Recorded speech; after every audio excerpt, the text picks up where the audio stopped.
Me and Mateusz Gamrot have a love-hate relationship. I love Gamrot when he's out wrestling and out scrambling the best wrestlers the lightweight division has ever seen. I'm sure you guys remember his iconic matchup against Arman Tsarukyan. Of course, Arman was winning most of the striking exchanges, and when Gamrot would take him down, he would pretty much just throw grounded knees as well as a few short hooks, but for the most part, he couldn't control Arman, which isn't a surprise to me because Gamrot's grappling can be very boring at times. If you watch a lot of his fights, he pins down his opponents and he's not able to always implement that much damage, be it threatening submissions or landing ground and pound, even if they are not that good of a wrestler.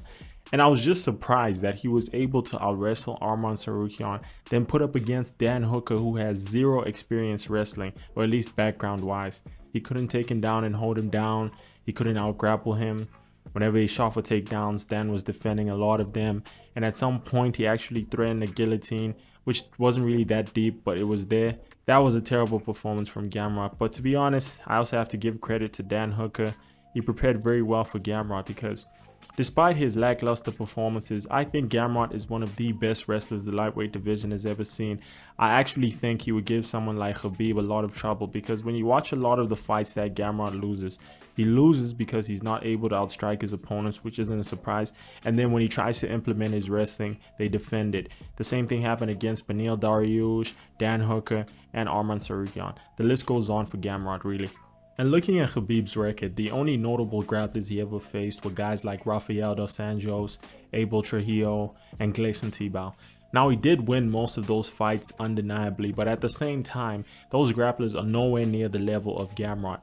I know a lot of people might think I'm actually being silly, but I genuinely think Gamrot would have presented some serious problems to Khabib. I don't think he's nowhere near the level of wrestling of Khabib, but at the same time, you don't need to be a better wrestler than Khabib to beat him because his striking is just upright trash. Defensively, I think Khabib is actually very underrated because when you look at some of the strikers he faced, that being Dustin Poirier, Justin Gaethje, and Edson Barboza, these are very technical strikers.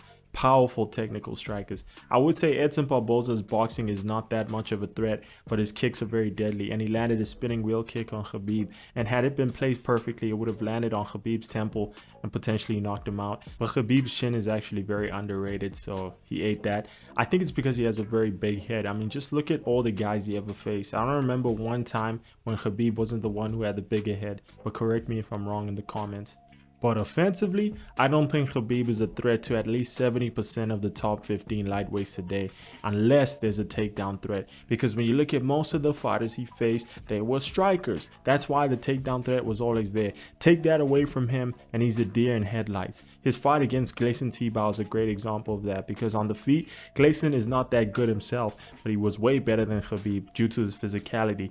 He defended a lot of the takedowns due to his stocky stature, and Khabib had no answer. He would wrestle him against the cage, land clinch knees, but he wasn't really doing that much damage. He was just fighting the fight that would make him win on points. Now, of course, the Khabib that went up against Gleison Tibau isn't the same that faced Dustin Poirier and Justin Gaethje, but from a striking standpoint, there wasn't that much of an improvement, or at least not enough for someone like Gamrot to be worried, knowing that he can also wrestle very well. But his striking is also trash, so it would most probably be a stalemate. It's not a question of would he knock out Khabib, because we all know Gamrot is not knocking out anyone. It's more a question of would he be able to land a 1-2 every now and then and defend all the takedowns. And I think he might just very well be able to do that. But you guys let me know in the comments, am I delusional, or is Gamrot actually the GOAT, the uncrowned GOAT? Let me know in the comments, and don't forget to like and subscribe.